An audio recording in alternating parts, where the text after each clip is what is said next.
असं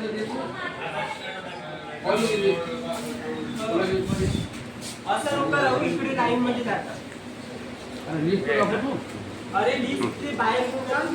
आपल्या वणी तहसील कार्यालयामध्ये जे अन्न पुरवठा विभागामध्ये 2-2 महिन्यापासून वैतागलेले येतात लोक आणि 1 महिन्यापासून लिंक नसल्यामुळे मंत्रालयाची संपूर्ण लोकांना आपापल्या मजुऱ्या टाकून कामधंदे टाकून इथं यावं लागतो आणि कर्मचारी ते लिंक शोधण्यासाठी तडफडत राहतात.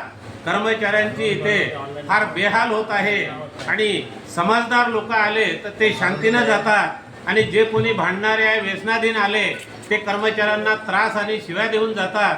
तरी हा त्रास थांबवण्यासाठी यवतमाळ जिल्ह्याचे जिल्हाधिकारी साहेबांनी मंत्रालयाशी संपर्क करावा आणि या विषयाचा महाराष्ट्राचे महसूल मंत्री अन्न पुरवठा मंत्र्यांनी तात्काळ विषय मार्गी लावून या वणी मतदारसंघामध्ये जनतेची राशन कार्डसाठी मजुऱ्या सोडून लाईनमध्ये उभं राहावं लागत आहे, ही अवस्था थांबवावी.